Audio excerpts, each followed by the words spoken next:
வணக்கம் நண்பர்களே. இப்போ பாத்தீங்கன்னா ஒரு வளர்ந்து கெட்டவன் ஒருத்தன் அப்படின்னு.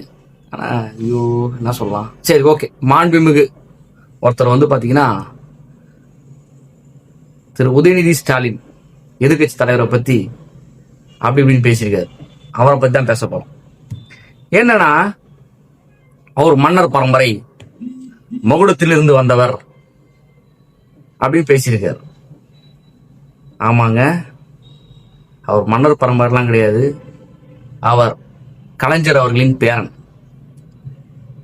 கள்ளக்குடி போராட்டத்தில் தண்டவாளத்தில் தலை வைத்து படுத்து மொழி போருக்காக போராடிய கலைஞர் அவர்களின் பேரன். எண்ணற்ற போராட்டங்களில் கலந்து கொண்டு சிறை சென்றவர்.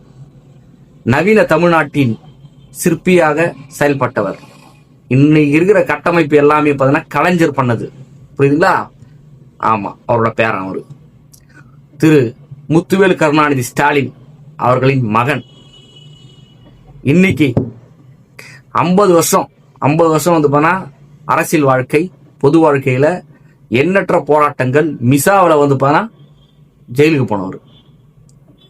5 வருஷம் சிறப்பான ஆட்சியை கொடுத்து எண்ணற்ற தாய்மார்களுக்கு மகளிர் உரிமை தொகை பெற்று தந்தவர்.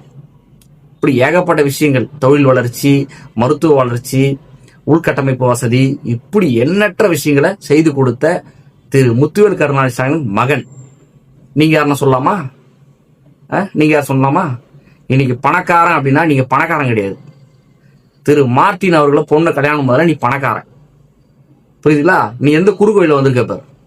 அவரு எவ்வளவு விஷயங்களை பத்தி இது இருக்க. நீ குறுக்கோயில இன்னைக்கு பார்த்தனா ஒரு பணக்காரன் ஆயிட்டு 5 கட்சி மாறி இன்னைக்கு ஒரு அமைச்சர் ஆயிட்டு நான் தான் அப்படின்னு சொல்றதுல பாத்தீங்கன்னா எந்த விதத்துல நியாயம்? ஊன்னு பேசுற பத்தியா ஸ்கெட்ச் போடல அப்படின்னு கண்டிப்பா பாத்துங்க. உங்களை சரியாம கவனிக்காம ஸ்கெட்ச் போடாம திமுக விட்டுடுச்சு. அடுத்த டைம் பாத்தீங்கன்னா எவனும் ஜெயிக்க போறது இல்லை. அதுதான் உண்மை. ஏன்னா ஆணவம் உங்ககிட்ட அதிகமா இருக்குது.